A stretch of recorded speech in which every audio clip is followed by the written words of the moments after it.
महादेव, आपके मुख के भाव मुझे भयभीत कर रहे हैं। प्रेम में मिला तनिक सा कष्ट भी अत्यधिक प्रतीत होता है देवी, और सच्चा प्रेम खोने के पश्चात प्राणी के समक्ष केवल दो ही विकल्प शेष रह जाते हैं। या तो वो सृजन करता है या फिर विनाश, जैसे आपके सती रूप को त्यागने के पश्चात मैंने किया था। श्री राम भी आज दुविधाओं के उसी मार्ग पर खड़े हैं।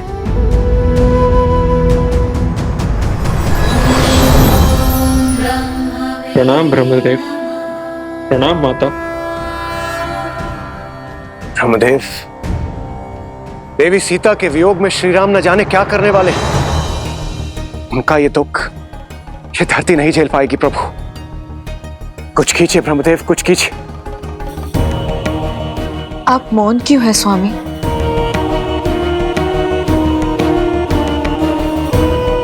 जो कुछ हो रहा है वह नियति ने निर्धारित किया है। आज तक श्री राम ने जो कुछ भी किया अपनी समझ के अनुरूप किया और नियति के अनुकूल किया, और आगे भी करेंगे। किंतु यदि श्री राम ने आज स्वयं अपने आप को नहीं संभाला तो फिर कदाचित वो होगा जो पहले कभी नहीं हुआ।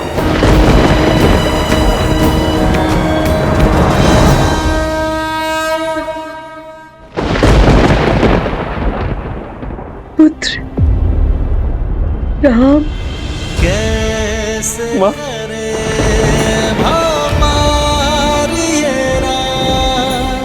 राम सिया राम सिया राम।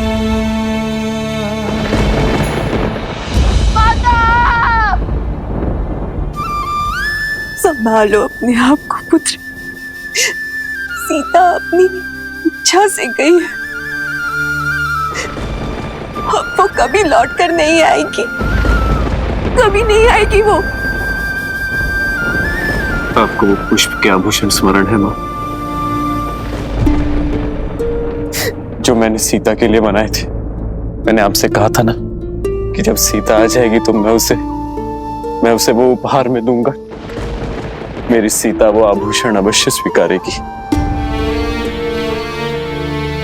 मेरे पुत्र कई वर्षों तक पिता की छत्र छाया से दूर रहे, किंतु आज जब उन्हें पिता का प्रेम मिला तो नियति चाहती है कि उनके शीर्ष से माता का आंचल हट जाए। क्यों मां?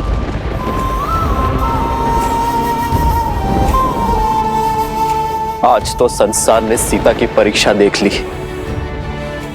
एक रानी, एक माता, एक पत्नी, एक स्त्री के रूप में उसका हर सत्य पहचान लिया। तो सिया राम का क्या? सिया राम के प्रेम का क्या? सिया राम के साथ का क्या? सिया राम के पुत्रों का क्या, जो स्वयं बिखर चुका है मां, वो अपने पुत्रों को कैसे संभालेगा? सीता के वियोग का दंश मैं कैसे सह पाऊंगा माता? धीरज रखो पुत्र, नियति के आगे तो स्वयं त्रिदेव भी विवश है। अस्वीकार करता हूं मैं ऐसी नियति को, जिस निष्ठुर नियति ने मेरी सीता को मुझसे दूर करने का दुस्साहस किया। आज मैं उसी नियति को चेतावनी देता हूं कि यदि मेरी सीता मुझे पुनः ना मिली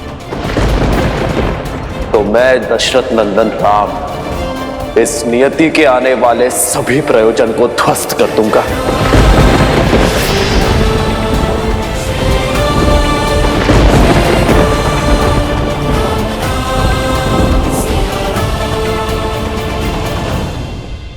हर बार मेरी सीता परीक्षा नहीं देगी, मेरी सीता हर बार मूल्य नहीं चुकाएगी। मैं आपसे अंतिम निवेदन करता हूं धरती मां, मेरी सीता को मुझे लौटा दीजिए, क्योंकि यदि आज राम को उसकी सीता ना मिलेगी तो सब कुछ समाप्त हो जाएगा।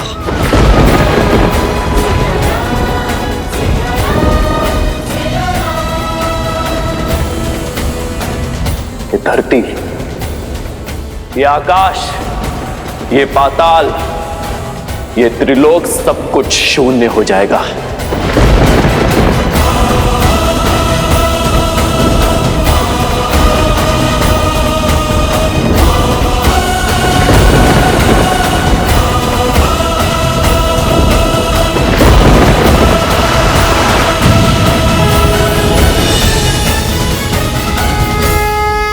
ब्रह्मदेव, जिसका भय था वही होने जा रहा है।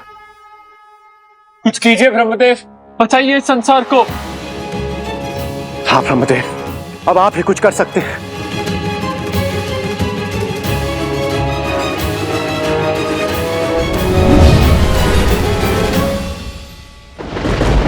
आपके मौन का अर्थ समझ गया मैं धरती मां। यदि आपका निर्णय अटल है तो आज राम का कथन भी नहीं टलेगा।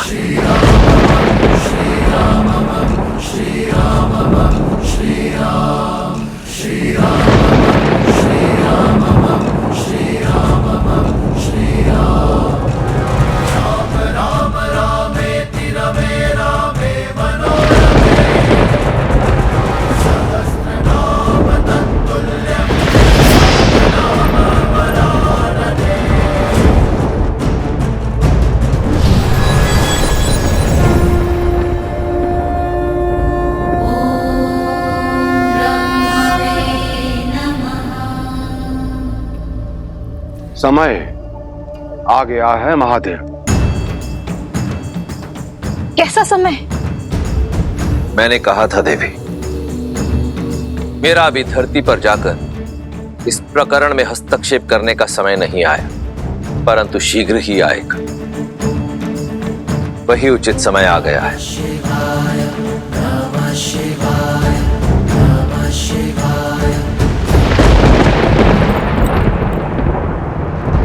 राम!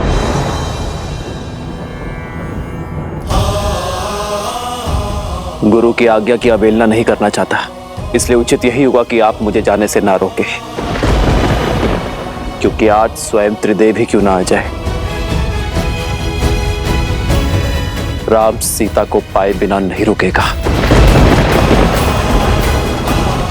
आज तो मुझे प्रलय का भी भय नहीं।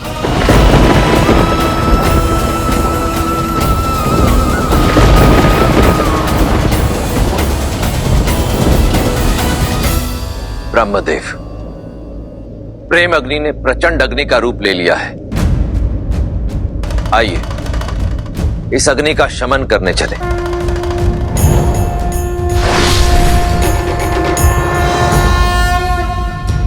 हरन हलाहल देने अमृत, शिव पथ चलते सिया रघुनंदन। राम, ये अनर्थ मत करो पुत्र। राम, रुक जाओ राम। राम, रुक जाओ राम। रुक जाइए भैया, ऐसा मत कीजिए।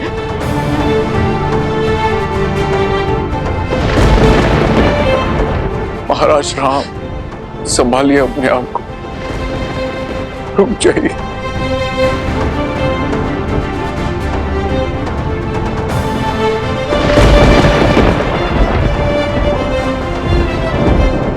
महाराज रुक जाइए महाराज। आज प्रभु श्री राम को कोई नहीं रोक पाएगा। आज उन्हें रोकने के लिए वो करना होगा जो कभी नहीं किया। त्रिदेव को एक होना होगा।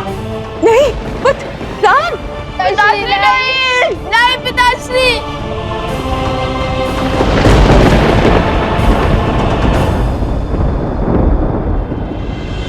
ऐसा प्रेम कहा भगवान, धर्म कसौटी करे सिया राम।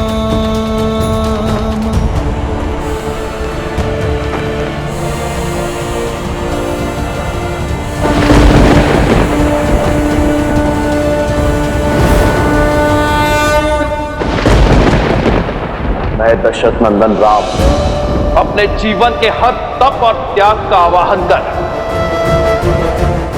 अपनी संपूर्ण शक्ति और सामर्थ्य का उपयोग कर उस पृथ्वी का अंत करने जा रहा हूं जिससे मेरी सीता को लीला है। आज रघुवंश के इस धनुष के आगे नियति को भी झुकना होगा, भाग्य को भी हारना होगा।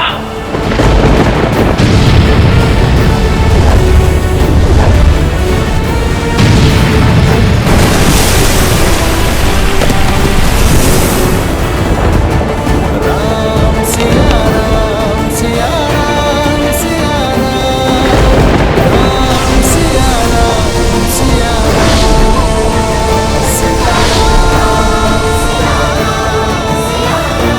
श्री राम के हृदय पर घोर आघात हुआ है। सीता के प्रेम में रमकर, वियोग की पीड़ा में बहकर श्री राम अपने उद्देश्य से मुख मोड़े खड़े हैं।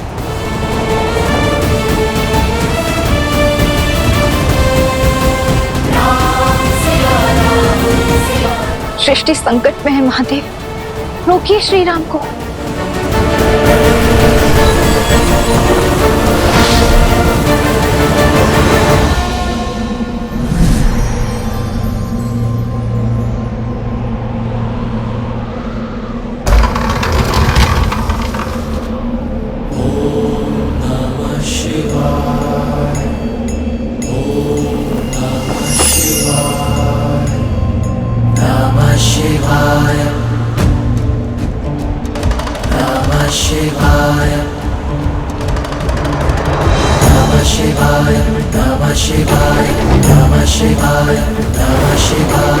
नागेन्द्रहाराय त्रिलोचनाय भस्मान्तरागाय महेश्वराय विद्याय शुद्धाय दिगम्बराय तस्मै नकाराय नमः शिवाय नमः शिवाय नमः शिवाय नमः शिवाय नमः शिवाय। आप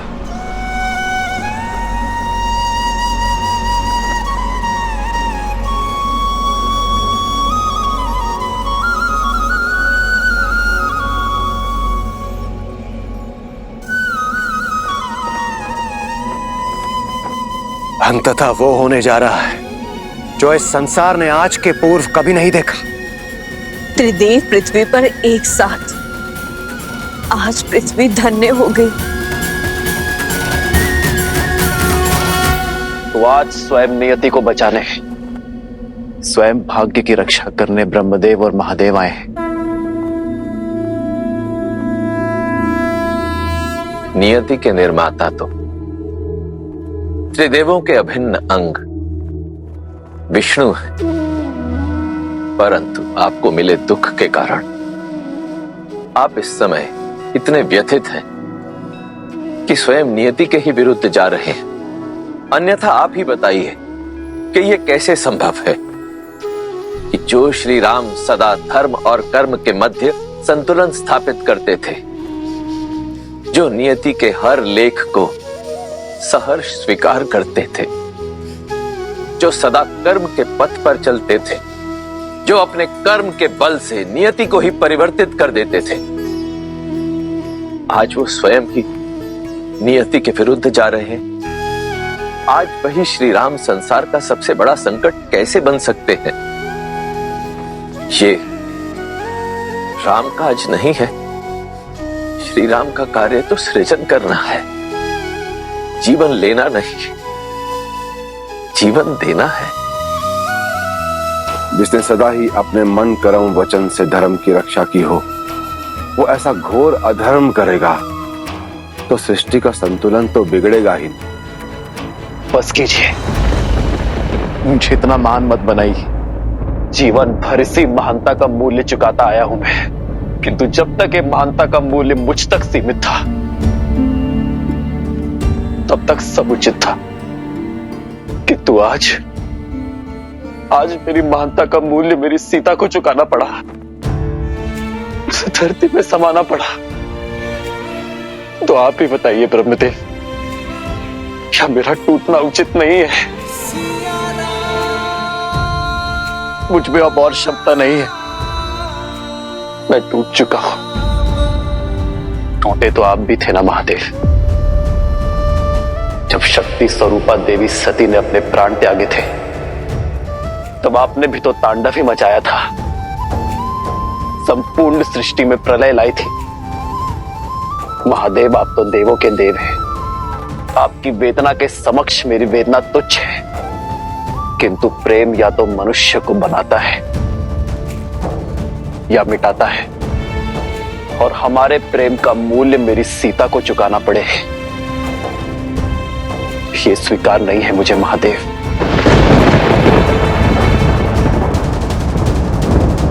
मैं एक साधारण मानव, और एक साधारण मानव की भांति मैंने हर दुख को सहा है, अपने भाग्य में आई नियति को स्वीकारा है। किंतु सीता का यह चैन मुझे स्वीकार नहीं है महादेव।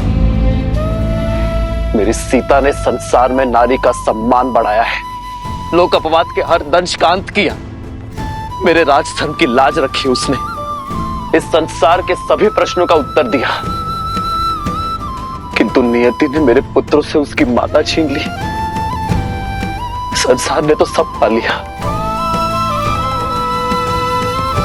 किंतु खोया तो मेरे पुत्र लवकुश ने, खोया तो मेरे हनुमान ने, खोया तो लक्ष्मण, भरत और शत्रुघ्न ने, खोया तो मैंने अपनी सीता को। नहीं श्री राम, कौन कहता है कि आपने देवी सीता को खो दिया? देवी सीता जिस उद्देश्य से धरती पर आई थी, वो उद्देश्य पूर्ण हो चुका। जिस प्रयोजन से वो धरा पर आई, वो पूर्ण हो गया। परंतु सिया राम का मिलन तो अभी शेष है। अवश्य, यह मिलन नियति में लिखित है श्री राम। किंतु कैसे?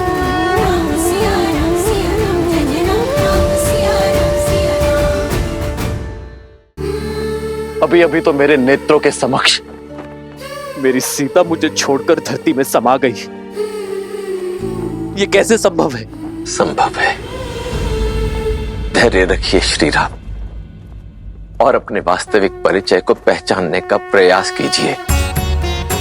आप रघुकुल नंदन हैं, अयोध्या के मर्यादा पुरुषोत्तम श्री राम हैं। परंतु आपका परिचय केवल यहीं तक सीमित नहीं है। अपने अंतर मन में झांकिए श्री राम, अपना सत्य खोजिए, अपना और देवी सीता का वास्तविक परिचय जानने का प्रयास कीजिए। इस क्षण, इस घड़ी मेरे अंतर मन में केवल अनंत दुख के काले बादल हैं महादेव, जिनके पार देखना असंभव प्रतीत होता है। आपका ये दुख, आपकी ये संवेदना, आपकी ये दुविधा एक साधारण मनुष्य जैसी है, परंतु स्वयं आप साधारण मनुष्य नहीं है श्री राम। आप तो वो असाधारण शक्ति है जिसके सुदर्शन से ये समस्त संसार चलता है।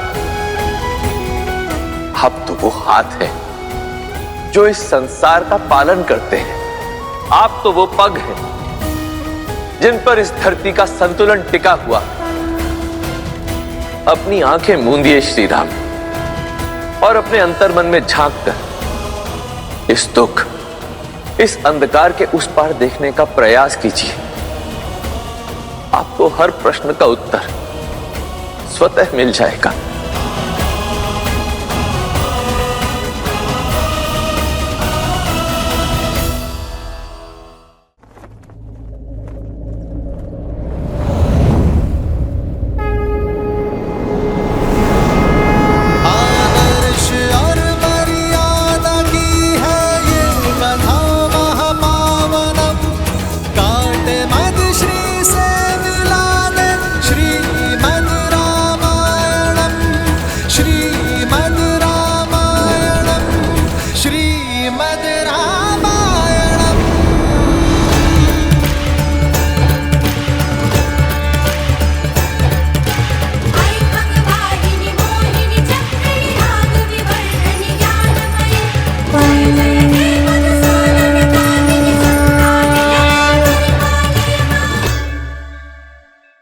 अपनी आंखें मूंदिए श्री राम और अपने अंतर्मन में झांक कर इस दुख, इस अंधकार के उस पार देखने का प्रयास कीजिए।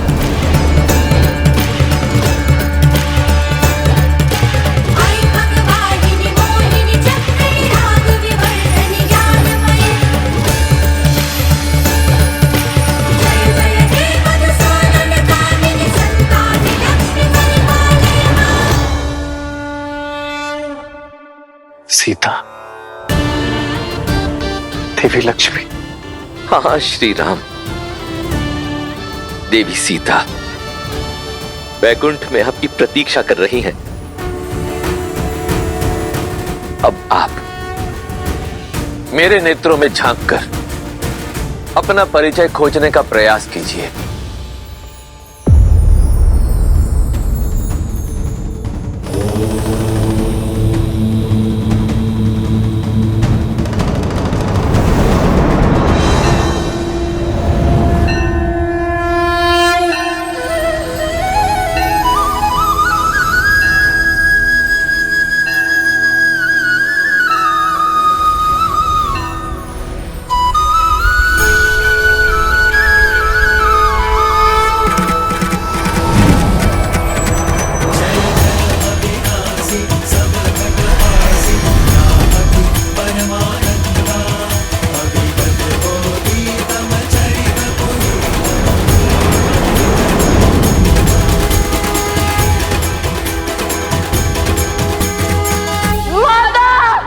बस पुत्र, शांत हो जाओ, मैं हूं ना।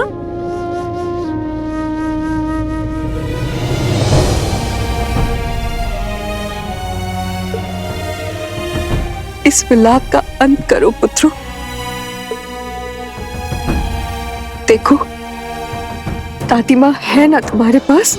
राम परिवार के लिए ये स्थिति बड़ी ही दुखदाई है, किंतु ऐसी विकट घड़ी में जब परिवार साथ खड़ा होता है, एक दूसरे को संभाल देता है, तभी मन से उस पीड़ा से उठ पाता है।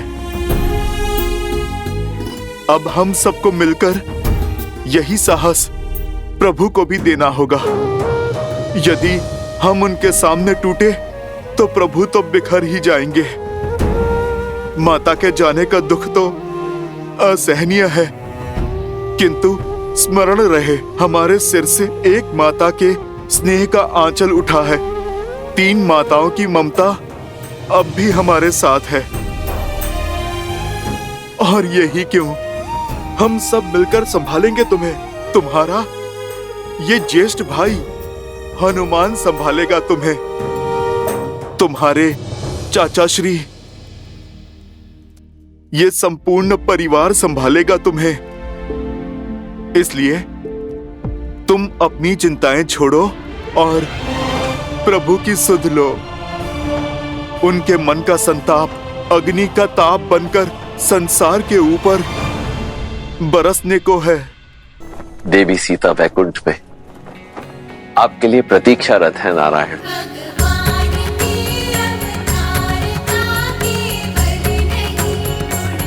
नारायण,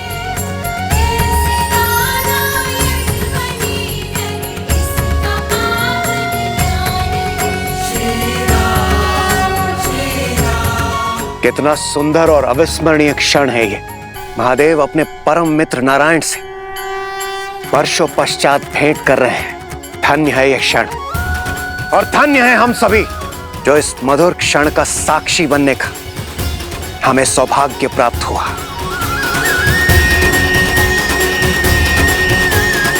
हर हर महादेव, जय श्री राम, जय श्री राम। श्री राम अवतार में आपके जीवन का एक बड़ा उद्देश्य अभी शेष है श्री राम। आप राम राज्य की स्थापना करना चाहते थे। यह उद्देश्य तो आपने पूर्ण कर लिया, परंतु अब बड़ा प्रश्न यह है कि इस राम राज्य की परंपरा को आगे कौन लेकर जाएगा, कौन इसे बढ़ाएगा। ये कार्य आपके वंशज, आपके उत्तराधिकारी करेंगे।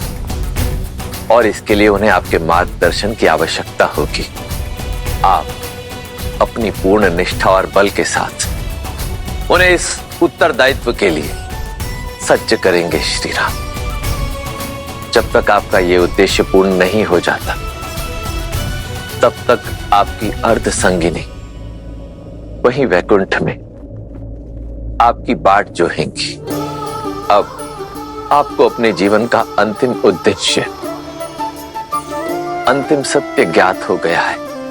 अब आप अपने पूर्ण बल और निष्ठा के साथ अपने इस दायित्व का वहन कीजिए और निश्चित कीजिए कि आप और देवी सीता शीघ्रातिशीघ्र वैकुंठ में पुनः मिले।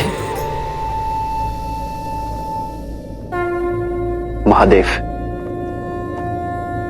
ब्रह्मदेव, आप दोनों ने आज मुझे बहुत बड़ी भूल करने से रोका है। मुझे उचित मार्ग दिखाकर, मुझे अपना सत्य बताकर, मुझे अपने कर्तव्य का आभास करवाया है और इसलिए मैं आप दोनों का आभारी हूं। परंतु मैं इस स्मृति के साथ नहीं रहना चाहता। इसे मैं अपने अंतर मन की अनंत गहराई तक सीमित करना चाहता हूं। नियति द्वारा निर्धारित उस क्षण की प्रतीक्षा करना चाहता हूं जहां सिया राम का मिलन शेष है, और तब तक मैं उसी छाव की प्रतीक्षा में अपने सभी उत्तरदायित्व को निभाना चाहता हूं। श्री राम श्री राम श्री राम श्री राम, आदर्श और मर्यादा की है ये कथा महापावनम। काट मद श्री से मिलाने श्रीमद् रामायणम। चलिए हनुमान जी, हमें शीघ्र अतिशीघ्र पिताश्री के पास जाना होगा, अन्यथा कहीं उनकी क्रोधाग्नि पूरे संसार को भस्म ना कर दे।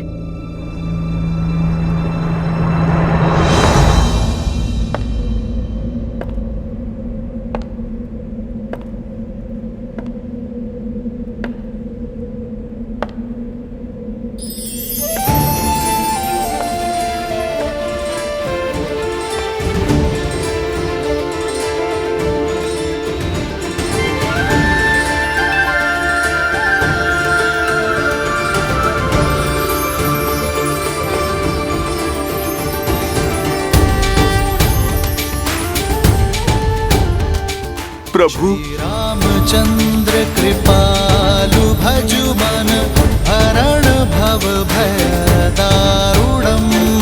नव कंज लोचन कंज मुख कर कंज पद कंजारुणम। कंदर्प गणित अमित छवि नव नीला नीरज सुंदरम। पटपीत मानहु दड़ित रुचि सुचि नामि जनक सुतावरम। श्री राम राजा राम, श्री राम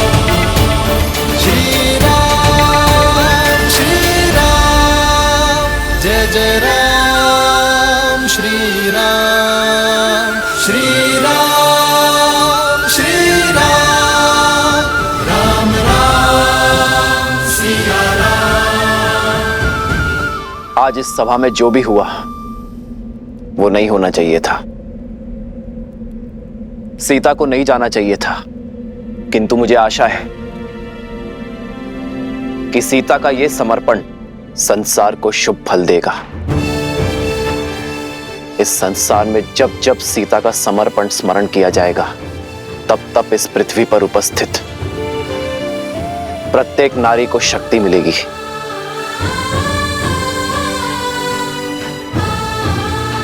सीता के इस बलिदान को सृष्टि आत्मदाह से नहीं, आत्मसम्मान से जोड़ेगी। स्त्री शक्ति का उदाहरण मानेगी। एक नारी को समाज में सर्वोच्च स्थान दिलाने की पहल के रूप में देखेगी। और मुझे प्रसन्नता है इस बात की कि रघुकुल की जिस परंपरा को आज तक ये वंश निभाता आया है, सीता ने उस परंपरा को कलंकित नहीं होने दिया। सीता और उसके साहस का जितना बखान किया जाए उतना कम है। सीता के आगे तो ये राम भी कुछ नहीं। इसलिए आज मैं ये घोषणा करता हूं कि संसार में जब जब राम का नाम लिया जाएगा तो उससे पूर्व सीता का नाम जोड़ा जाएगा। मेरे नाम से पहले मेरी सिया का नाम आएगा। मैं सियावर के रूप में पहचाने और पुकारे जाने पर अधिक गर्व और आनंद की अनुभूति करूंगा। सियावर रामचंद्र की, सियावर रामचंद्र की, सियावर रामचंद्र की, सियावर रामचंद्र की जय, सियावर रामचंद्र की जय। एक राजा होने का धर्म तो मैंने निभा दिया, एक पुत्र का धर्म भी संपूर्ण किया, एक पति का धर्म भी पूरा हुआ। किंतु अब समय आ गया है कि मैं सभी बंधन तोड़ पिता धर्म को निभाऊं, अपने पुत्रों का पालन पोषण करूं, रघुकुल के वंशज को आने वाले कल के लिए सज्ज करूं। होई सोई जो राम रचि राखा, को करी तरक बढ़ावे साखा। सिया राम जय जय राम। अब जब नर रूपी नारायण अपना सत्य जान चुके हैं तो क्या इसका प्रभाव उनके निर्णयों और उनके जीवन यापन पर नहीं पड़ेगा? अपने बल का भान होने के पश्चात जो अहंकार की भावना से ग्रसित हो जाए वो नर होता है देवी, नारायण नहीं। मैं मानता हूं कि अपने मानव स्वरूप में अपनी शक्तियों का भान होने के पश्चात, इस सत्य का ज्ञान होने के पश्चात एक साधारण मनुष्य के रूप में जीवन यापन करना श्री राम के लिए अत्यधिक कठिन होगा। परंतु समझ लीजिए, यही है मेरे श्री राम की अग्नि परीक्षा, क्योंकि अब तो दायित्वों में उद्देश्य का रंग भी घुल गया है। संसार में नारायण से बड़ी कोई शक्ति नहीं देवी, और मर्यादा पुरुषोत्तम श्री राम से बड़ा किसी का उत्तरदायित्व भी नहीं। इसलिए मुझे पूर्ण विश्वास है देवी कि श्री राम अपने उत्तरदायित्वों का वहन उसी दक्षता से करेंगे जिस दक्षता से वो करते आए हैं। श्री राम श्री राम श्री राम श्री राम। महाराज,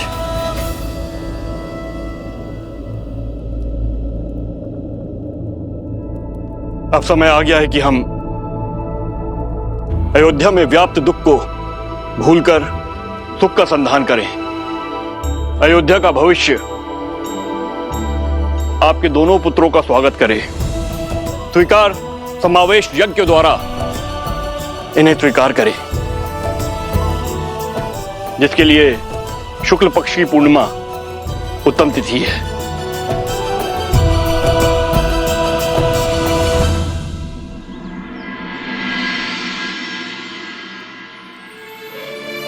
माता, आपकी ममता की शीतल छाव को छोड़े 2 पूर्णिमाएं बीत चुकी हैं, किंतु आपके प्रेम के बिना हमारे लिए हर रात्रि अमावस्या ही है। मन को समझाने का बहुत प्रयत्न करते हैं माता, किंतु वो आपकी स्मृतियां जाती ही नहीं है।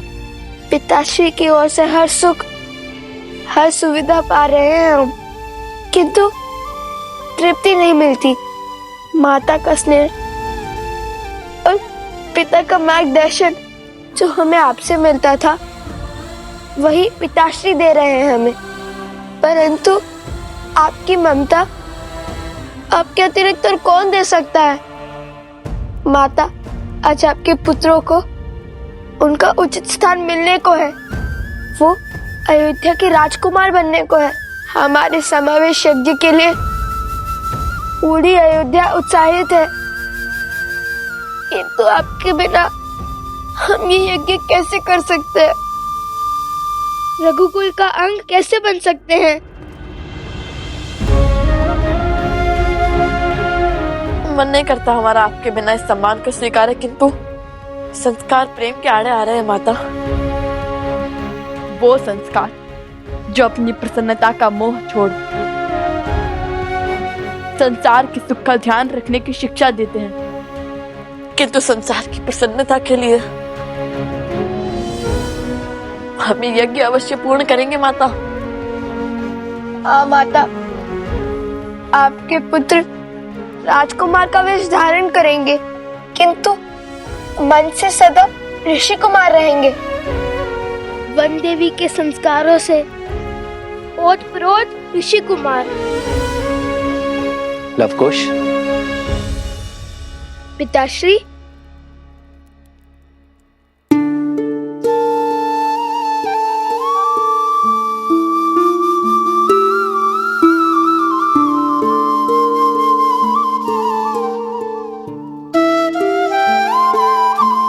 किसने कहा कि तुम्हारी माता इस उत्सव में भाग नहीं लेगी? किसने कहा कि तुम्हारी माता तुम्हारी प्रसन्नता में उपस्थित नहीं होगी?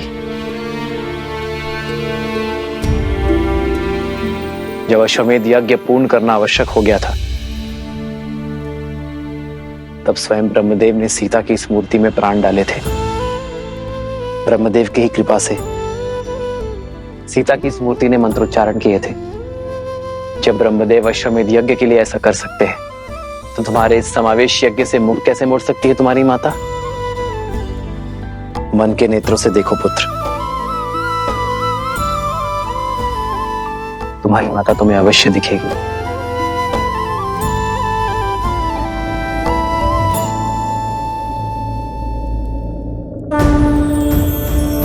तेरी ज्यादा का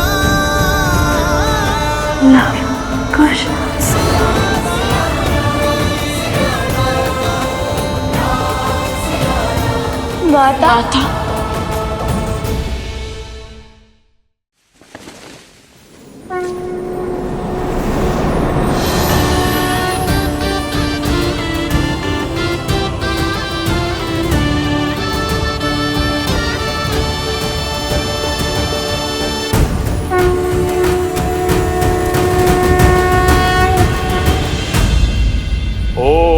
संस्कार स्वीकार समावेश यज्ञो परम पवित्रम प्रजापते सहजम पुरुस्तात् आयुष्यमग्रम प्रतिमुंच शुभ्रम स्वीकार समावेशाय बलमस्तु तेजाः।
मैं ऋषि वशिष्ठ कुमार लव और कुश को इक्ष्वाकु कुल में समाहित करता हूं।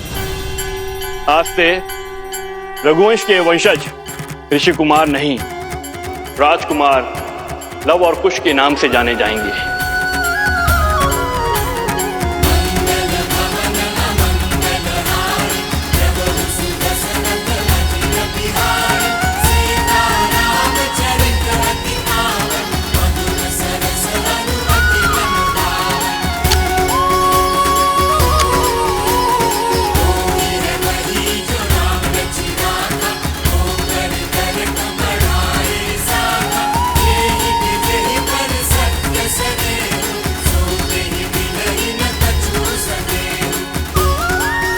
हमें आशीर्वाद दे माता। हमें आशीर्वाद दे माता।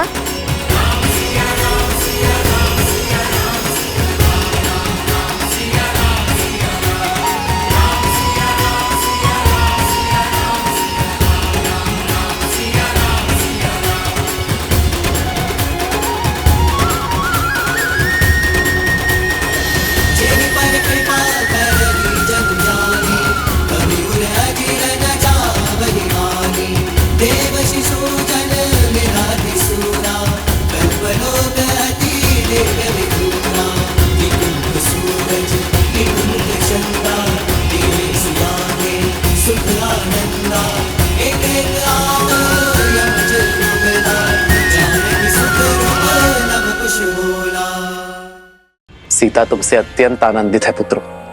उसका आशीर्वाद सदा तुम्हारे साथ रहेगा।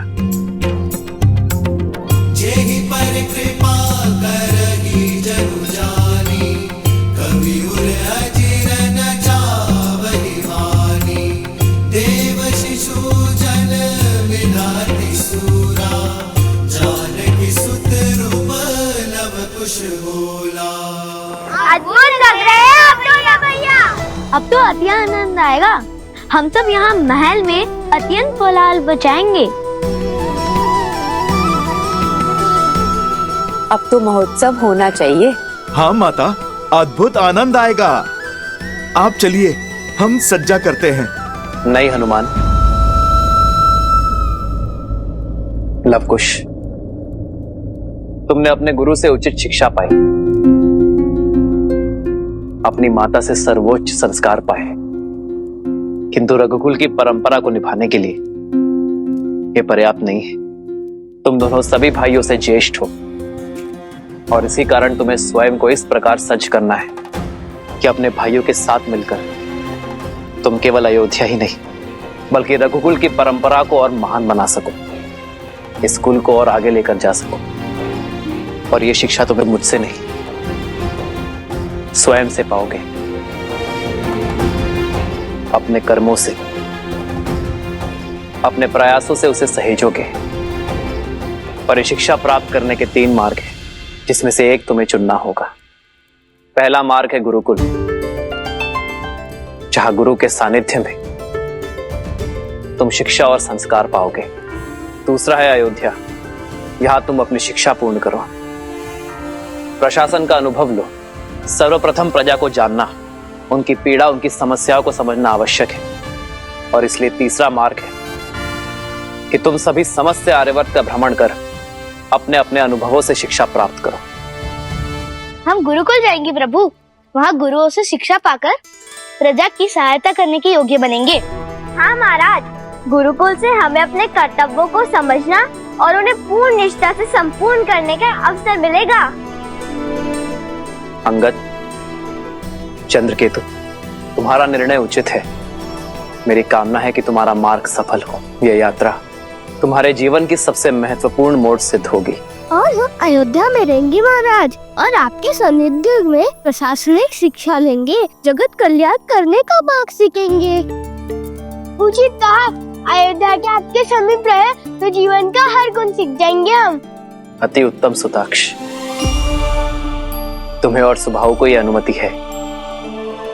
और लवकुश,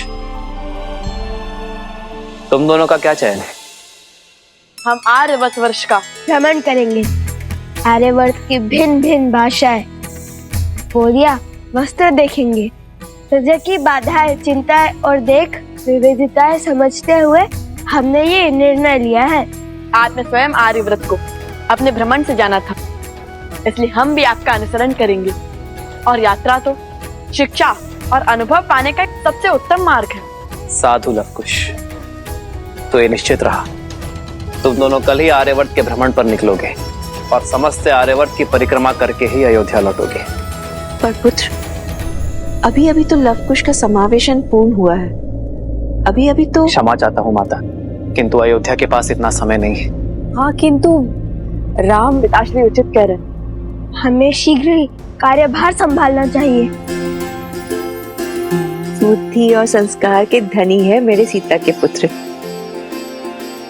हनुमान, तुम भी लवकुश के साथ ही जाओगे।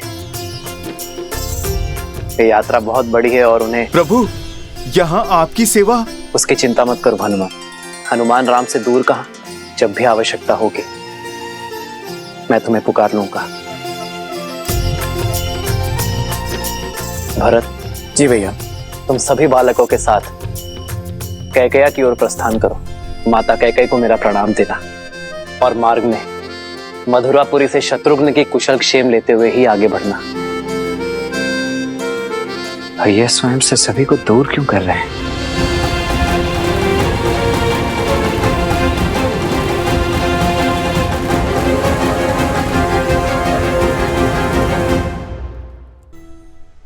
ये क्या महादेव, श्री राम सबको स्वयं से दूर क्यों भेज रहे हैं?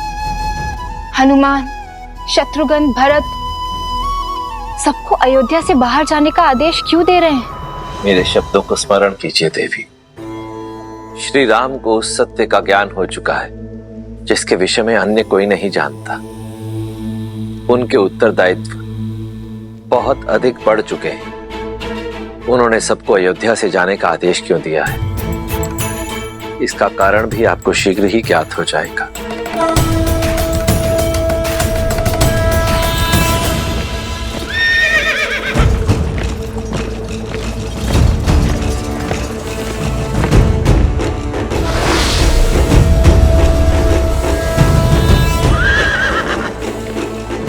बस सारथी, अब रथ रोको। यहाँ से श्री राम के राज्य की सीमा समाप्त होती है, इसलिए आप रथ लेकर लौट जाइए। क्यों भला? आप दोनों तो रघुवंश का कल हैं। पगों पर नहीं, रथ पर चल के जाएंगे।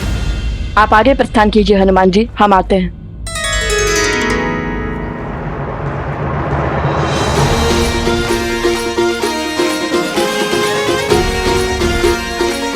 साथी,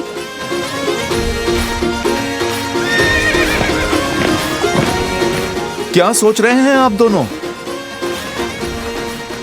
और ये क्या है? तनिक पग तो बढ़ाइए, हम आते हैं।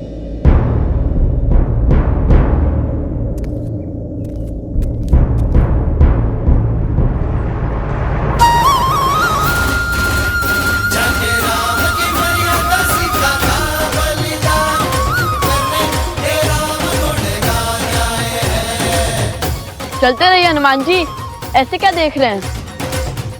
समझा हनुमान जी, हमने राजकुमारों का आवरण क्यों त्यागा?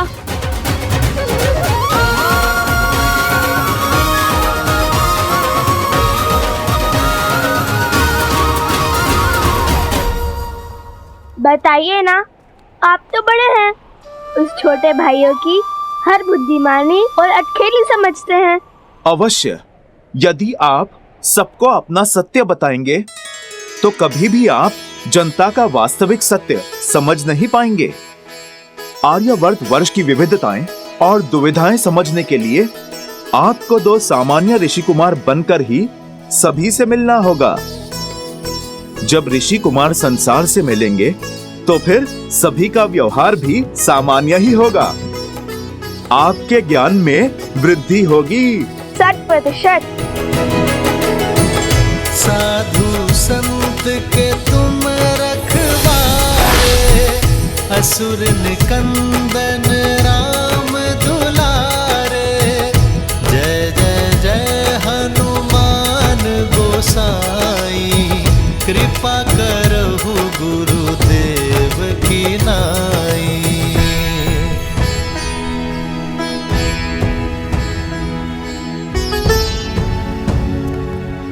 भैया, गला सूख रहा है, पग उत्तर दे रहे हैं, जल चाहिए जल, अब चला नहीं जा रहा। मैं अभी प्रबंध करता हूँ। हनुमान जी, हनुमान जी, हनुमान जी, हम जानते हैं कि यदि आप चाहें तो साक्षात गंगा नदी को यहाँ लाने का सामर्थ्य रखते हैं, किंतु पिताश्री ने आपको हमारे सेवा के लिए नहीं, हमें संबल देने के लिए यहाँ भेजा है। ये हमारी यात्रा है और इसमें आए हर समस्या को हम दूर करेंगे, और यदि आप सहायता कर देंगे तो हम कैसे सीखेंगे?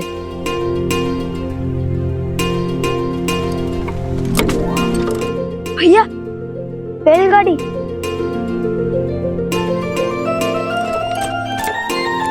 इनके पास जल अवश्य होगा।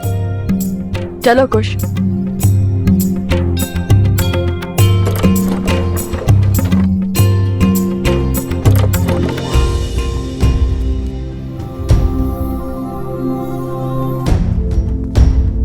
माता, तनिक जल मिलेगा?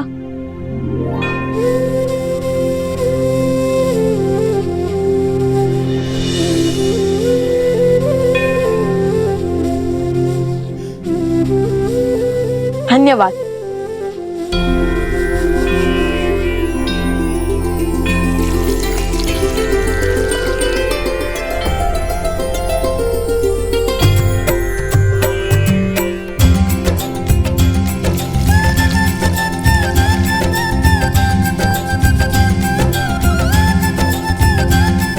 तन और मन दोनों तृप्त हो गए। माता, आपने तो मृत्यु के मुख से निकाल दिया। हम आपके ऋणी हैं, बताइए हम आपकी क्या सहायता कर सकते हैं? सहायता मेरे लिए?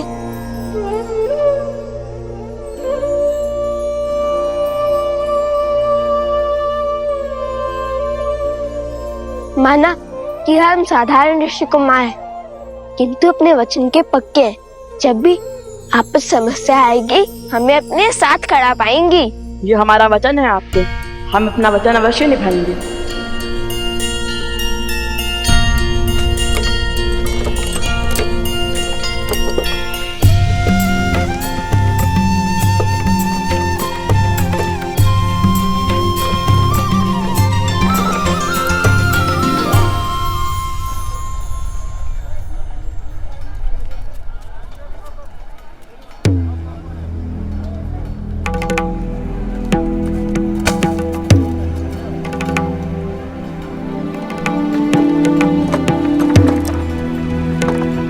एक भर स्वर्ण की बात है, जो दे जाएगा वो ले जाएगा इसे। सोचिए, एक भर स्वर्ण के बदले में क्या क्या मिल रहा है। आइए बताइए, कौन क्रय करना चाहता है इसे? ये क्या हो रहा है? संभल कर, हम अयोध्या में नहीं हैं।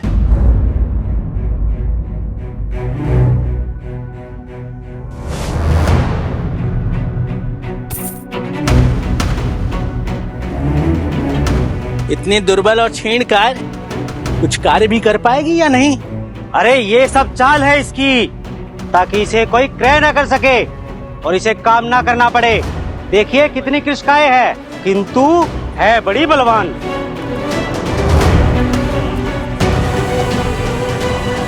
ये क्या क्रूरता है? एक स्त्री पर हाथ उठाते हुए लज्जा नहीं आती तुम्हें? कहीं विदेश से आए हो? यहाँ कोई क्रूरता या नीति नहीं हो रही है। नियम है इस राज्य का। इसने हमसे ऋण लिया था, अब ऋण नहीं चुकाया तो दंड तो मिलेगा ना। और जब ये अपने पति का दुख सहन नहीं कर पाई तो इसने स्वयं अपने आप को बेचने का निर्णय लिया। अब कोई और इसे क्रय कर मुझे पुनः बेचे, इससे तो उत्तम है ना मैं स्वयं ही इसे एक भर स्वर्ण में क्रय कर लूं। और इसमें तुम्हें क्या समस्या है? आप मुझे क्रय कर लीजिए, मैं दासियों की भांति सारा कार्य करूंगी। बस मेरे पुत्र को मेरे साथ लेके चलिए। बहुत नन्हा सा बालक है, बिना माता के कैसे रहेगा? नहीं नहीं, ये साथ आया तो तुम्हारा ध्यान कार्य पर नहीं, सिर्फ इस पर रहेगा। मैं केवल तुम्हें ही ले जाऊंगा। माता, एक क्षण रुकिए, एक समाधान है हमारे पास। जैसे आपका ऋण भी चुक जाएगा और इन देवी की समस्या भी हल हो जाएगी। तुम क्या हल दोगे? तुम क्या क्रय करोगे इसे? स्त्री का क्रय करना होता तो विरोध नहीं करते आपका। आपको दास का ही कार्य करवाना है ना, तो हम सज्ज हैं, ले चलो हमें। बस इस बालक को उसकी माता से पृथक मत करो।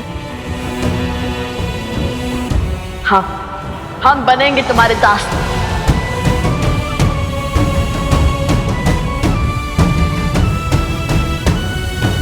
हम स्वस्थ बालक हैं, वन में श्रम करने का अभ्यास है हमें, इनसे अधिक कार्य कर पाएंगे।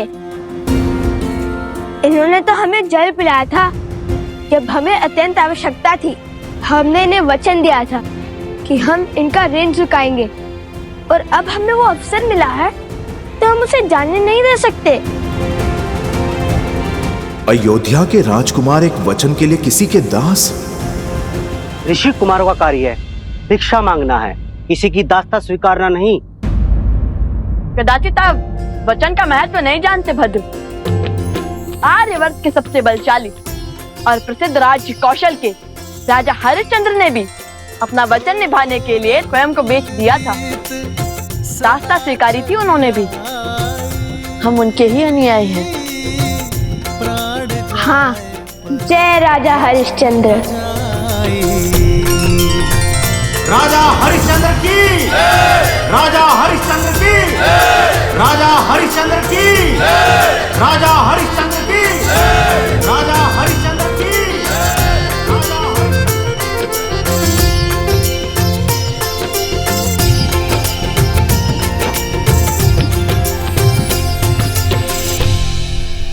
धन्यवाद राजश्री विश्वामित्र।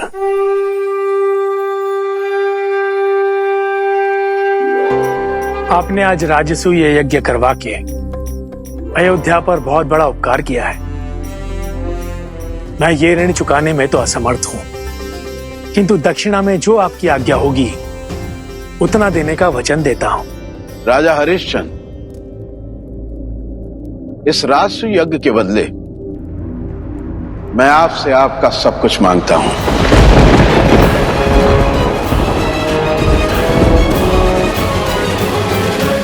हर वो वस्तु जो आपके अधिकार में है, आपकी संपत्ति, बस आपकी पत्नी, पुत्र और आपके अतिरिक्त सब दे सकोगे?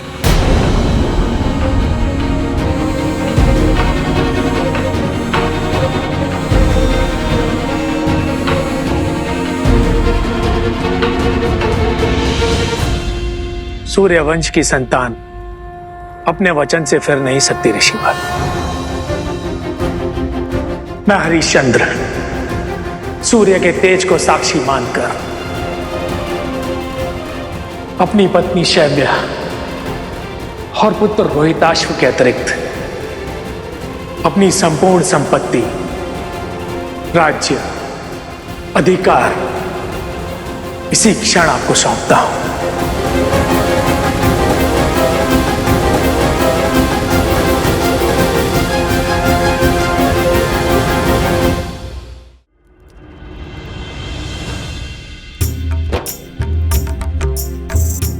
हो रघुकुल रीत सदा चली आई, प्राण जाए पर वचन न जाई।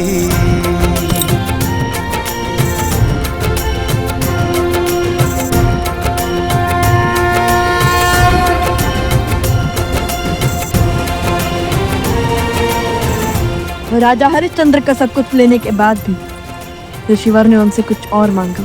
कुछ और भी है जो मुझे चाहिए राजन।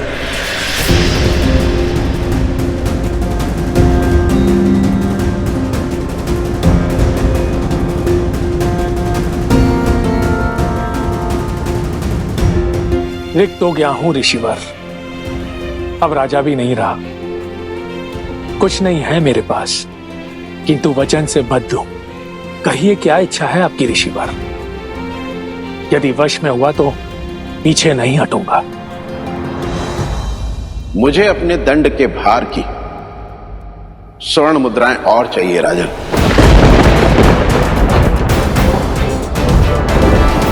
इस समय तो मेरे पास कुछ नहीं है ऋषिवर, मुझे 1 माह का समय दीजिए, मैं प्रबंध करने का प्रयास करूंगा।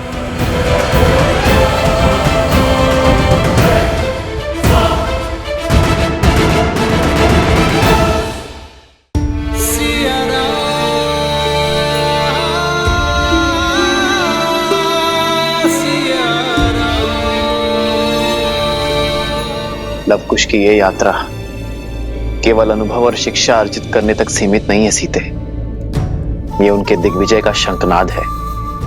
अब तो बस एक ही आस शेष है सीते, कि हमारे पुत्र रघुकुल की मर्यादा निभाए,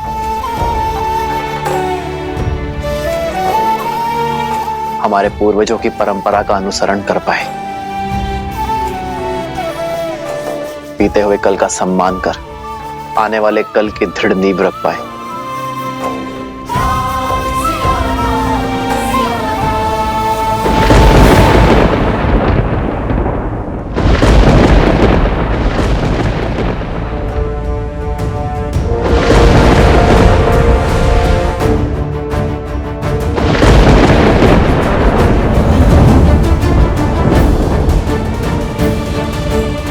लगता है वियोग का दंश समाप्त होने को है सीते, ये राम शीघ्र ही तुमसे मिलने को है।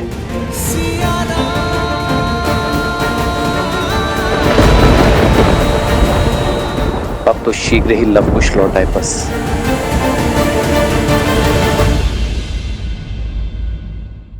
कुमारों का कार्य है, भिक्षा मांगना है, किसी की दास्ता स्वीकारना नहीं। आर्यवर्त के सबसे बलशाली और प्रसिद्ध राज्य कौशल के राजा हरिश्चंद्र ने भी अपना वचन निभाने के लिए स्वयं को बेच दिया था।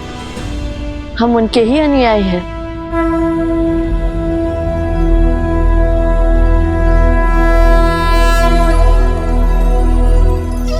अपना सर्वस्व त्याग कर महाराज हरिश्चंद्र काशी पहुंचे। काशी में जैसे तैसे उन्होंने अपना जीवन यापन किया। उनके पास ना खाने को कुछ था और ना पहनने को, बस साथ थी तो रघुकुल की रीत और परिवार की प्रीत, और साथ में चिंता की समय बीता जा रहा है और महर्षि विश्वामित्र की मांग कैसे पूरी की जाए। प्रणाम ऋषिवर।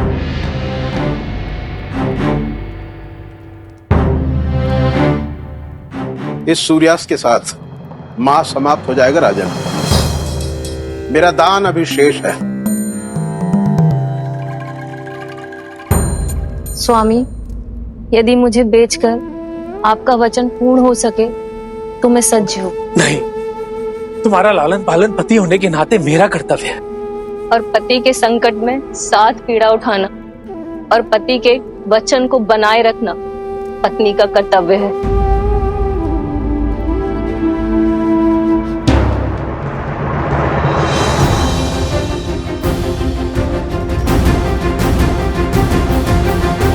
ओ रघुकुल रीत सदा चली आई, प्राण जाए ये लीजिए ऋषिवर। वचन न जाए।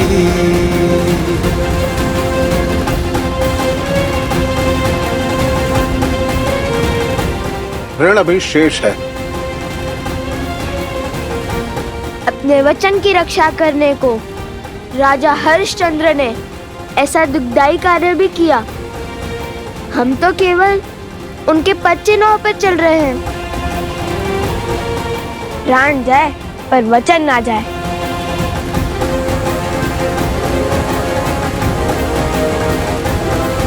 तो ठीक है, आज से कर चुकने तक तुम दोनों मेरे दास हुए। चलो, हो रही मेरी बैलगाड़ी। कर स्थापित मर्यादा, संसार के पाप को हर। बड़ी विचित्र घटना है ये। किसी और के लिए स्वयं को सेवक बना लिया दोनों ऋषि कुमारों ने। आज तक एक वचन के लिए ऐसा करते हुए किसी को नहीं देखा। लवकुश, ये कैसा निर्णय है? अयोध्या के राजकुमार हो तुम दोनों।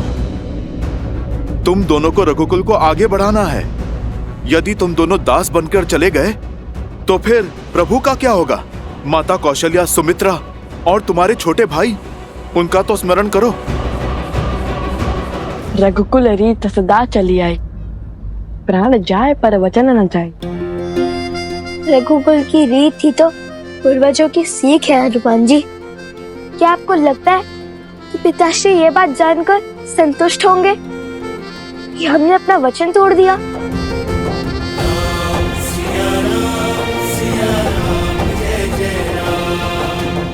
और क्या एक माँ और बेटे को अलग होते हुए ऐसे ही देखते रहे?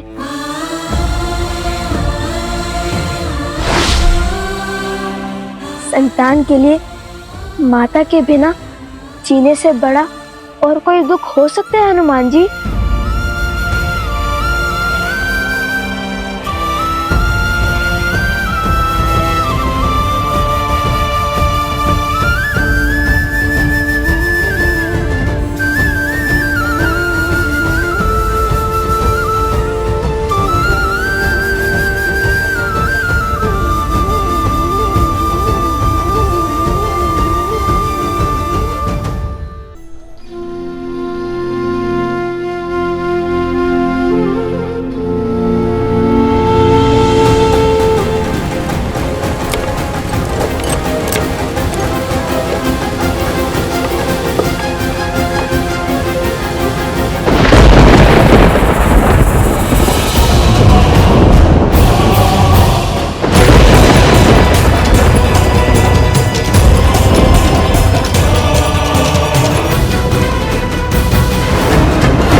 क्यों भैया स्वयं से सबको दूर करते जा रहे हैं?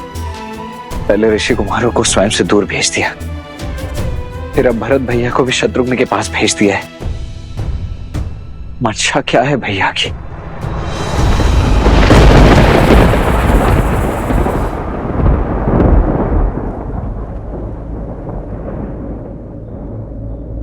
राजानुज, आप विचलित लगते हैं। हाँ ऋषिमंत, मन बड़ा विचलित सा हो रहा है। ऐसा प्रतीत हो रहा है जैसे कोई घोर अनिष्ट रघुकुल की बाट जो रहा है। जब तक श्री राम का सानिध्य है, कुछ अनुचित नहीं होगा राजानुज। कदाचित सभी बालकों के चले जाने से अब विचलित है बस। कुछ क्षण मंदिर में बैठिए, मन शांत होगा। यहाँ की चिंता मुझ पे छोड़ दीजिए।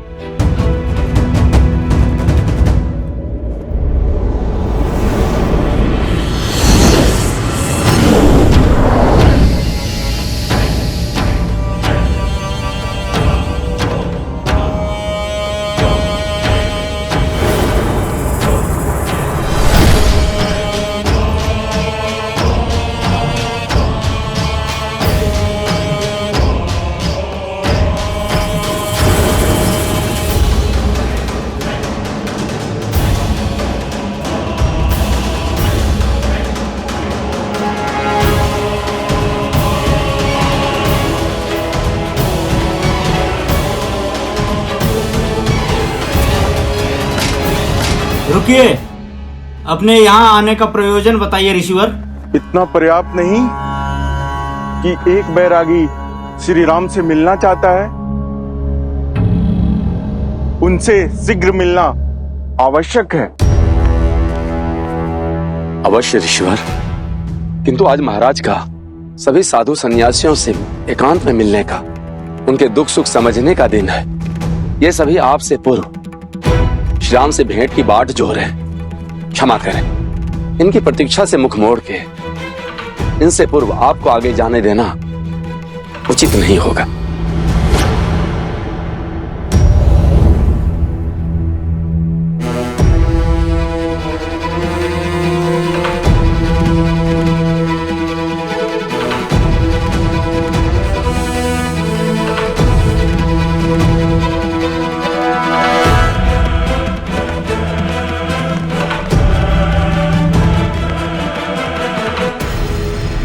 अयोध्या के महाराज हैं श्री राम।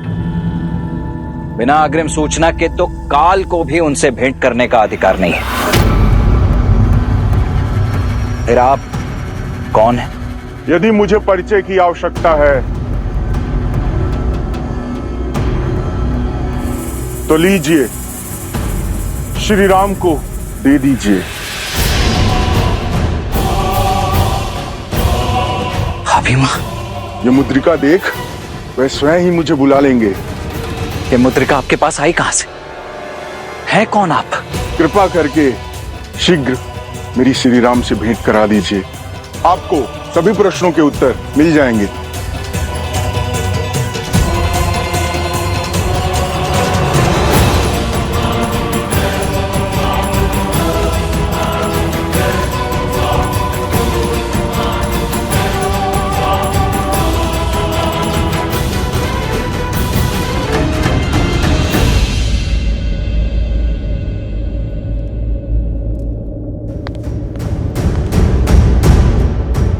भैया, जन्म जन्म का है ये संगम, राम रतन सीता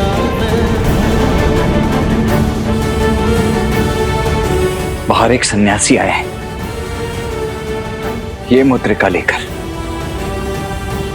कहते हैं कि ये मुद्रिका ही उनका परिचय है। उन्हें सम्मान सहित भीतर लाओ लक्ष्मण। परंतु ये सन्यासी हैं कौन भैया? और ये मुद्रिका उनके पास? सर्वप्रथम उन्हें भीतर लाओ लक्ष्मण। जो आज्ञा भैया।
प्रणाम श्री राम।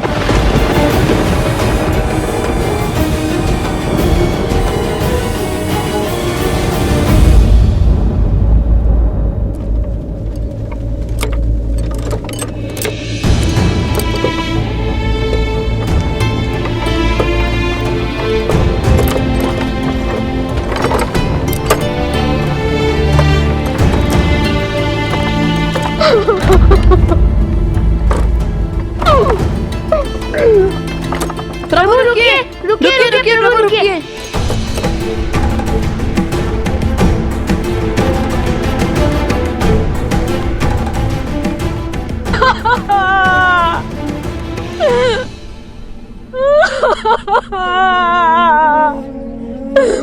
स्वामी कैसे छोड़ के चले गए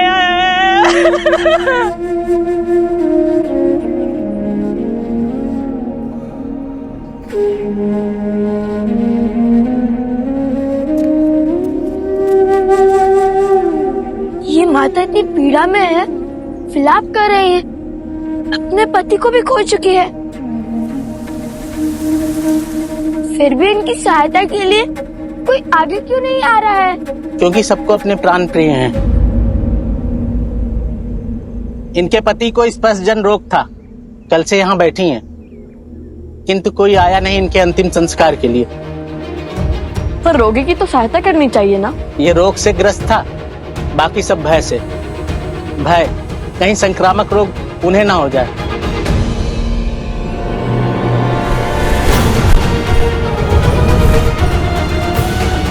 हमें किसी रोग का भय नहीं है, हमें उनकी सहायता करने दीजिए, हमें जाने दीजिए। ये विनती है हमारी, हमें जाने दीजिए। हमें जाने दीजिए। हमारी विनती स्वीकार कीजिए। हमें जाने दीजिए। तुम दोनों तो ऋषि कुमार हो ना, कैसे करोगे इनका अंतिम संस्कार? घोर अधर्म है ये, ऐसा तो पहले किसी ने नहीं किया। बोलो कैसे धोओगे ऐसा पाप? किंतु किसी असहाय की सहायता करना तो सबसे बड़ा पुण्य का कार्य होता है ना, इसमें अधर्म कैसा? मानव तो समाज की डोर से बंधा हुआ होता है, उसे जीवन में और जीवन के पश्चात भी दूसरे मनुष्यों की आवश्यकता होती है। और ऐसा पहले भी हुआ है, जब कौशल राज्य के महाराज राजा हरिश्चंद्र ने भी अपना जीवन एक चंडाल की भांति व्यतीत किया था। अपनी पत्नी और अपने पुत्र को बेचने के बाद भी जब वे महर्षि विश्वामित्र का ऋण न चुका पाए, और तब उन्होंने स्वयं को ऋषिवर को बेच दिया और उन्होंने उन्हें एक चंडाल का दास बना दिया।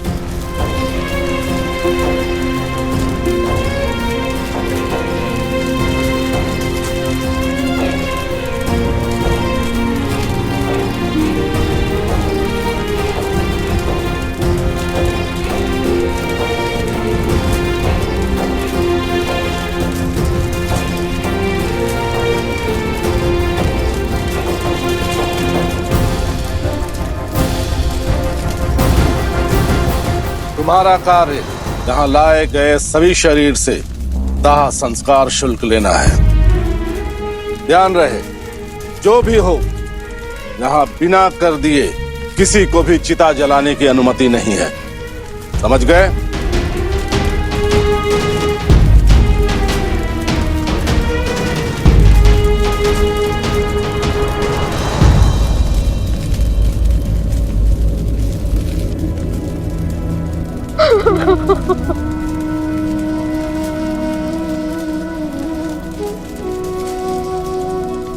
साक्षात माता सीता और प्रभु श्री राम की प्रति छाया है लव कुश। जितने सुंदर स्वयं हैं, उतने ही सुंदर उनके संस्कार।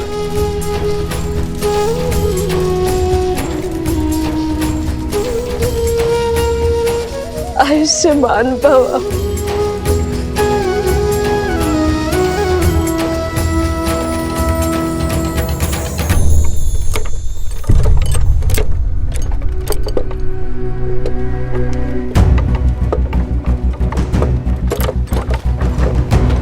इतनी तीव्र धूप, बहुत तप रहा है आज सूरज।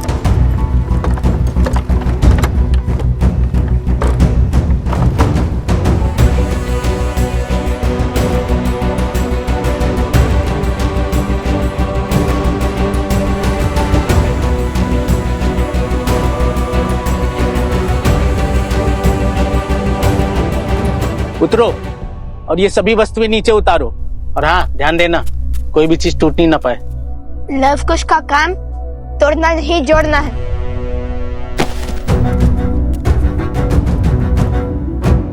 प्रभु, ये सब कहाँ जा रहा है? चलो तुम सामान उतारो।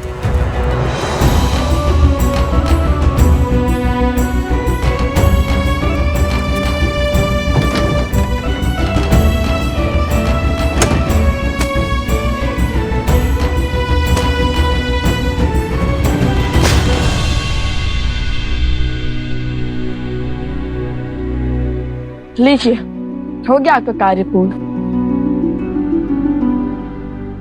बताइए ना, ये सब लोग क्यों जा रहे हैं?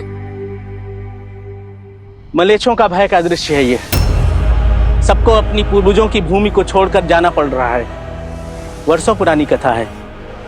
इस गांव के चहुओर जो घना जंगल देख रहे हो, इन्हीं वनों में मलेच्छों का राज है। वे मलिच्छ जिनकी भूख कभी तृप्त नहीं होती। कहते हैं वो भी पहले यहाँ मुख्य भूमि पर रहा करते थे, लेकिन अपनी असामाजिक गतिविधियों के कारण राजा मनू ने उन्हें देश निकाला का शाप दे दिया। घने वनों के अंधकार में रहने का आदेश दिया, हमारी सीमा से दूर। कहते हैं यदि वो लोगों के बीच एक समुदाय में रहें तो राजा मनू के श्राप के कारण स्वयं भस्म हो जाएंगे, क्योंकि उन्होंने वैदिक धर्म, नियम और रीतियों का उल्लंघन किया, वर्जित मांस और भोजन खाया, अधपका भोजनों को ग्रहण किया, पशुओं के त्वचा से बने हुए वस्त्र पहने और उन्हें त्यागने से मना कर दिया। देख रहे हो, इस संपूर्ण वन में एक भी पशु जीवित नहीं बचे और पशुओं के अंत के साथ ही इस गांव में मृत्यु का खेल आरंभ हो गया। रात्रि होते ही ये राक्षस हमारे गांव पर टूट पड़ते हैं। ये दुष्ट हमारे पशुओं को मारकर खाने लगे, छोटे छोटे बालक बालिकाओं को भी नहीं छोड़ते, और हम साधारण मानवों के लिए उनसे लड़ना असंभव हो गया था।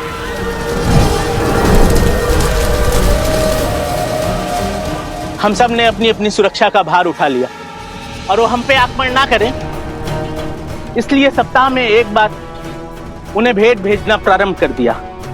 पहले तो पास के गांव से पशुओं को क्रय कर लिया जाता था। जब वो भी नहीं बचे तो उन्होंने हमारे गांव पे आक्रमण करना प्रारंभ कर दिया।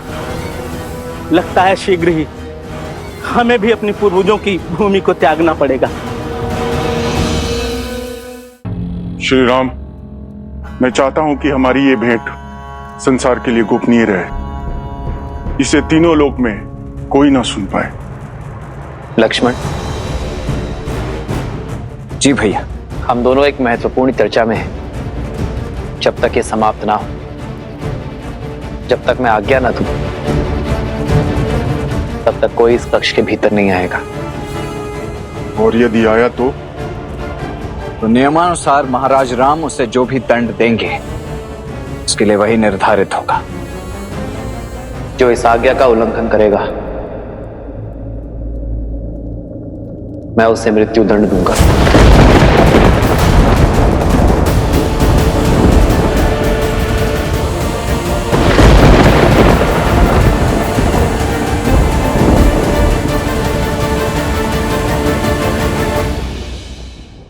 जब तक मैं आज्ञा न दूं, तब तक कोई इस कक्ष के भीतर नहीं आएगा।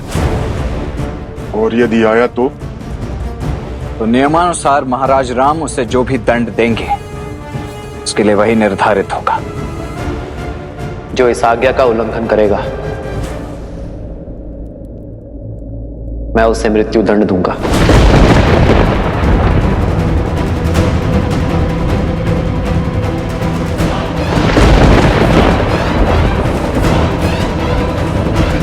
और बात यहां तक ना पहुंचे,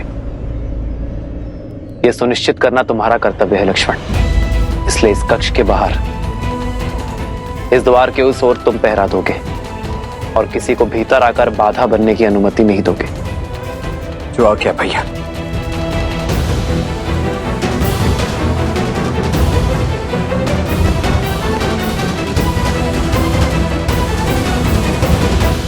आपके यहां आने का अर्थ समझता हूं मैं, और यह भी जानता हूं कि काल का चक्र बड़ी तीव्रता से आगे बढ़ रहा है।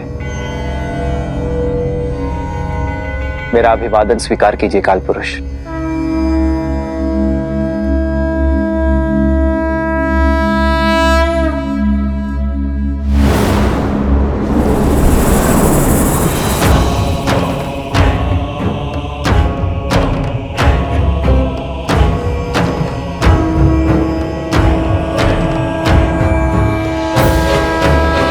अयोध्या का हर कोना देख लिया, धर्म का हर रंग भांप लिया, किंतु आपके परम भक्त, परम सेवक श्री हनुमान के दर्शन नहीं कर पाया।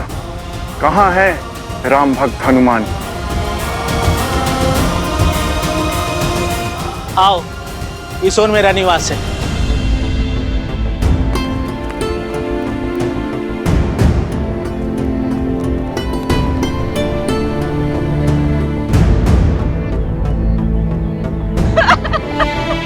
सुचिता, सुचिता, सुचिता, क्या हुआ सुचिता? पुत्र, कहाँ है मेरा पुत्र? कहाँ है हमारा पुत्र सुचिता? कुछ बोलती क्यों नहीं? कहाँ है हमारा पुत्र? साहूकार, कल रात मलेच्छों का आक्रमण हुआ था, वो तुम्हारे पुत्र को भी उठा ले गए। इसी कारण सब लोग गांव छोड़कर जा रहे हैं।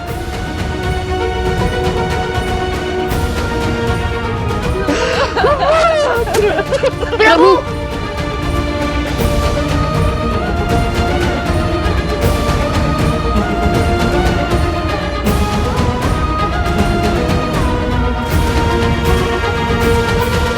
रुकिए, रुकिए, रुकिए, आप सुनिए।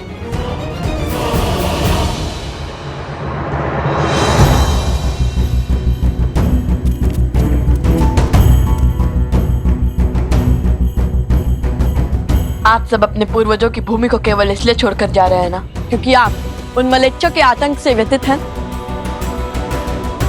तो अपनी भूमि नहीं, अपना भय त्यागिए, क्योंकि अब हम करेंगे उनका अंत। हम देंगे आपको सुरक्षा की छाव, ताकि आपको अपनी पहचान, अपने पूर्वजों की धरोहर ना छोड़नी पड़े।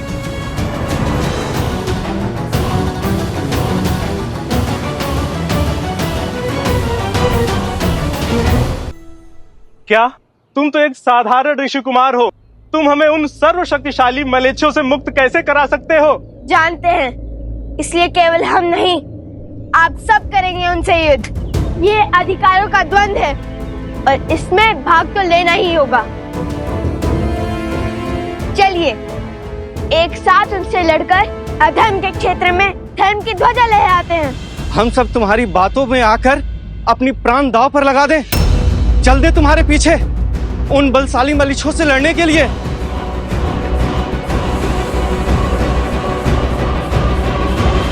मैं जानता हूँ कि निर्णय और युद्ध दोनों ही सरल नहीं है, किंतु जिनके पास विश्वास की शक्ति होती है वो कोई भी युद्ध जीत सकते हैं। चलो मित्रों, आगे बढ़ो। ये दो नन्हे बालक स्वयं को अत्यधिक बलशाली समझ रहे हैं। ये स्वयं तो मरेंगे और हमें भी मरवाएंगे। भैया, ये तो हमारे पल पर संदेह कर रहे हैं। चलिए, इन्हें अपना सत्य बता देते हैं, अपना परिचय दे देते हैं। नहीं नहीं नहीं, अभी हम इस समय केवल एक दास हैं, कुछ भी नहीं। हाँ हाँ, तुम मेरे दास हो, मेरे आज्ञा का पालन करना तुम्हारा कर्तव्य है। जाओ जाओ, मेरे पुत्र को शीघ्र लेके आओ। यदि तुम दोनों ने ये कार्य संपूर्ण किया तो मैं तुम्हारा ऋण क्षमा कर दूंगा और अपनी दासता से तुम्हें मुक्त कर दूंगा।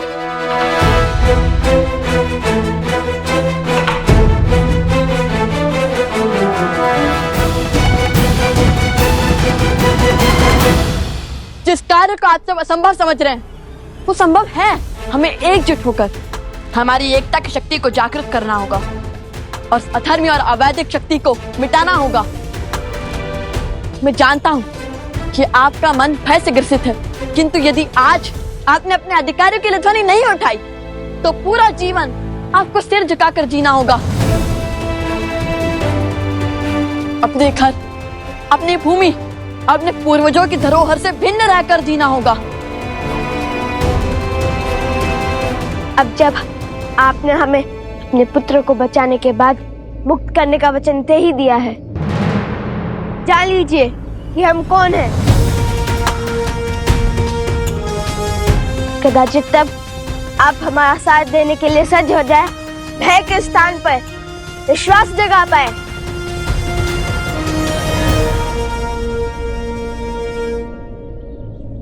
हम अयोध्यापति महाराज राम के पुत्र लव कुश हैं।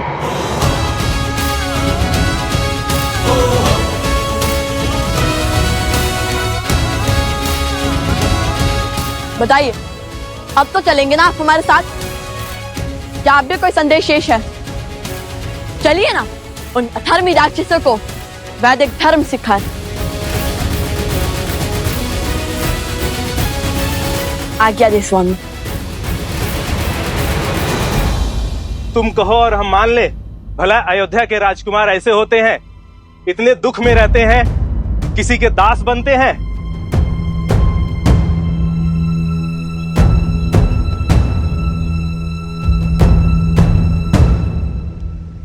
ये क्या महादेव, काल पुरुष का अयोध्या में पग रखने का और श्री राम से मिलने का क्या अर्थ है?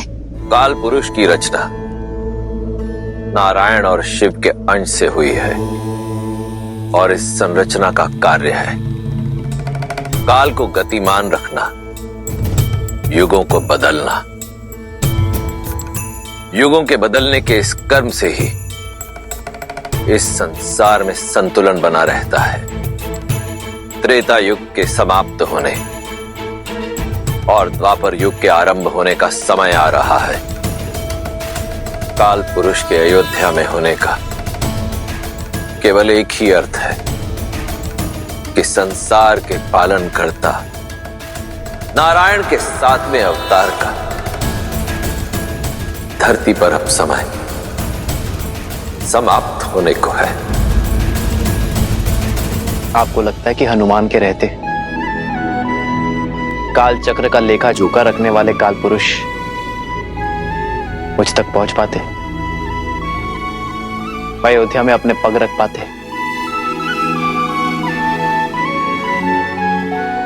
यमराज का संदेश लेकर मेरे राज्य तक पहुंचना, मुझसे भेंट करना यह असंभव का संभव होने के समान है। यदि हनुमान को इसकी भनक लगी तो महाबली किस रूप में आ जाएंगे और कितना प्रलय मचाएंगे ये तो मैं भी नहीं जानता काल पुरुष। और इसी कारणवश मैंने हनुमान को लवकुश के साथ अयोध्या से बहुत दूर भेज दिया। कौन है ये पुरुष और भैया ने भीतर आने का इतना घोर दंड क्यों निश्चित किया? बात अवश्य ही अत्यंत गंभीर है, अन्यथा भैया ऐसा कभी करते तो नहीं।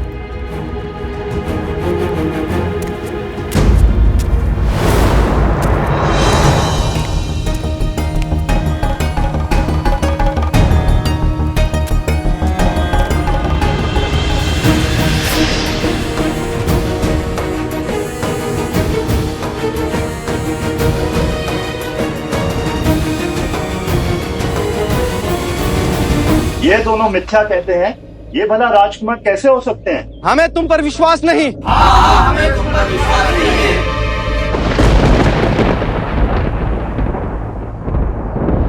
जय हनुमान ज्ञान गुण सागर, जय कपीस तिहु लोक उजागर, रामदूत अतुलित बल धामा, अंजनी पुत्र पवन सुत नामा, राम दुआरे तुम रखवारे, होत न आज्ञा बिनु पैसारे, आपन तेज समारो आपै, दीन लोक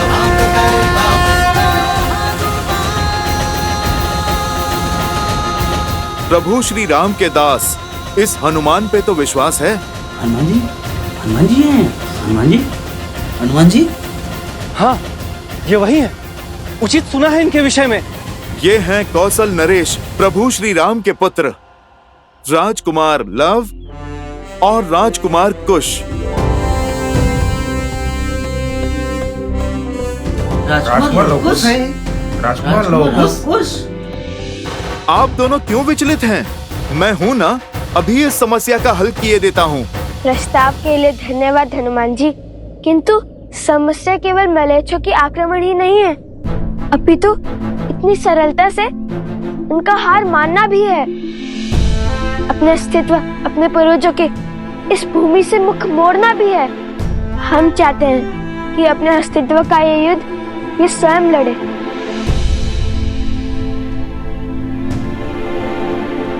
अब आप सत्य जान चुके हैं, तो बताइए, आप सब सज्ज हैं युद्ध के लिए?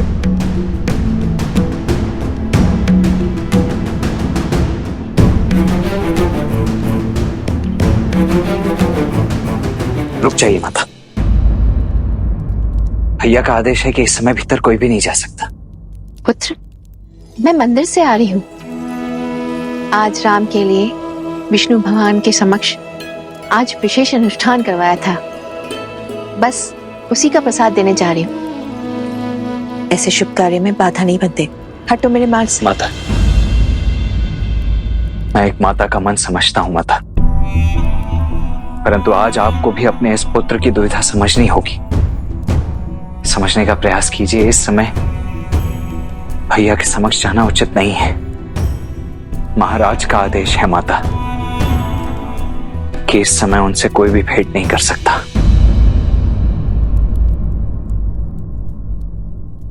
पुत्र, कुछ समय से अशुभ विचारों ने मेरे मन को बहुत घेर रखा है, इसलिए आज विष्णु भगवान की विशेष पूजा करवाई थी राम के लिए, मेरे मन की शांति के लिए, राम की सुरक्षा के लिए। मेरा उससे मिलना और उसे विष्णु भगवान का प्रसाद देना अति आवश्यक है।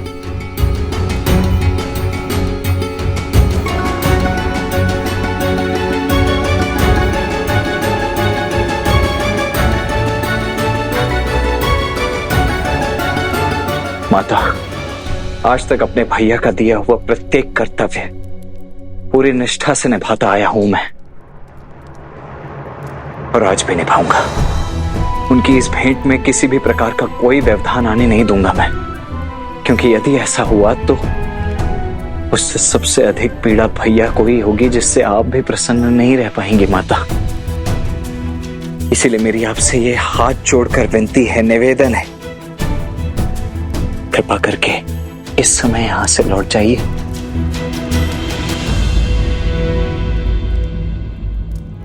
मैं भी ना भावनाओं के भंवर में बहकर इस सत्य से कैसे विमुख हो गई। राम का कहा लक्ष्मण न माने, ऐसा कभी हो सकता है? तुम दोनों में तो एक दूसरे की आत्मा बसती है।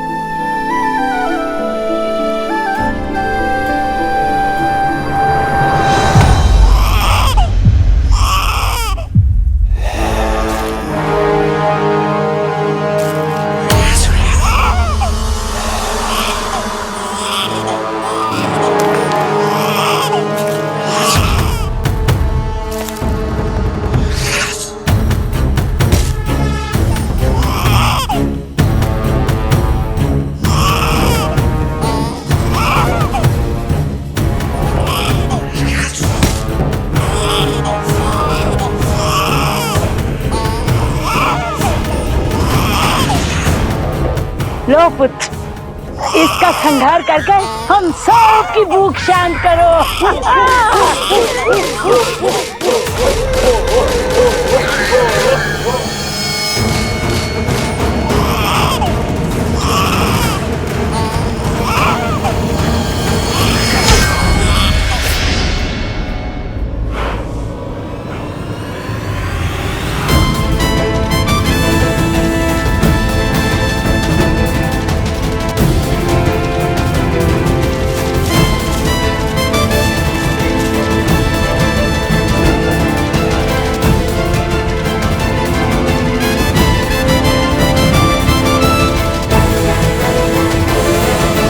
उचित कहा श्री राम।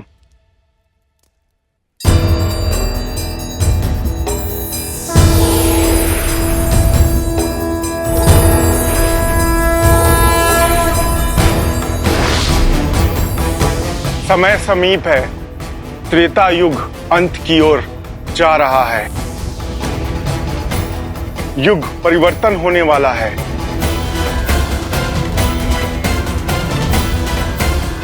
शीघ्र ही आपको अपने इस अवतार रूपी शरीर को त्याग करके बैकुंठ की ओर प्रस्थान करना होगा,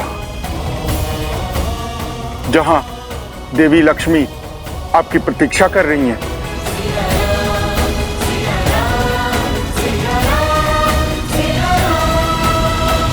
और यहाँ जो मेरे कार्य शेष है उनका क्या?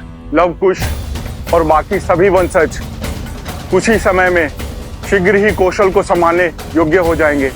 जैसे ही आपका ये कार्य संपूर्ण होगा, वैसे ही आपको अपना ये शरीर त्यागना होगा और उससे पूर्व बैकुंठ में आपकी सैया को सज्ज होना होगा।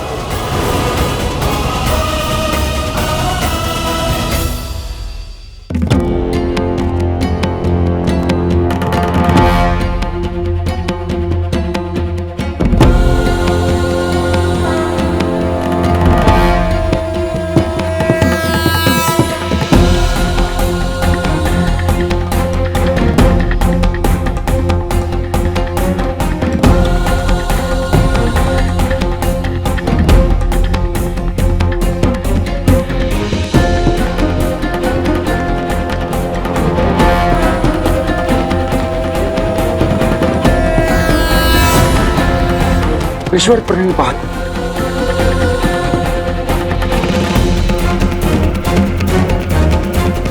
ये यहाँ और इस समय कहीं क्रोधित ना हो जाए।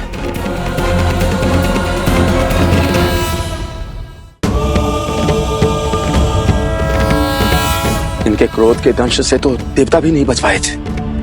जाओ, शीघ्र जाओ, सभी को सूचित कर दो, ऋषिवर की स्वागत की तैयारी करो।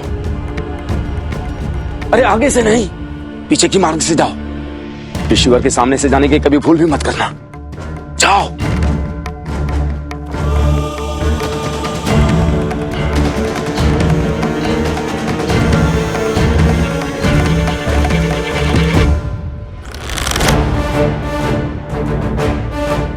अलग से दूर हटो दुष्ट, अन्यथा तुम्हारे प्राण हर लूंगा। संपूर्ण आर्यावर्त के एक मात्र महाराज कौशल नरेश राजा राम की आज्ञा और कृपा से हम तुम्हें अंतिम चेतावनी दे रहे हैं। चुन लो, आत्मसमर्पण या मृत्यु। इसका निर्णय अभी हो जाएगा।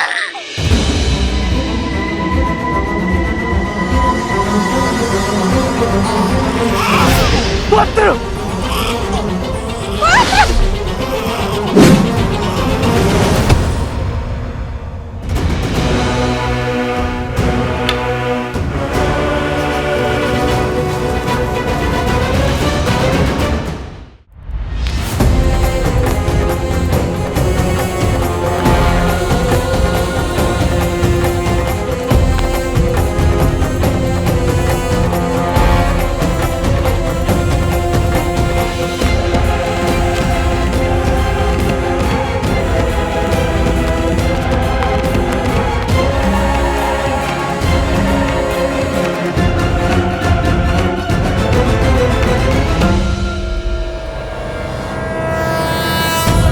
महातपस्वी महर्षि दुर्वासा के चरणों में राज अनुज लक्ष्मण का नमन।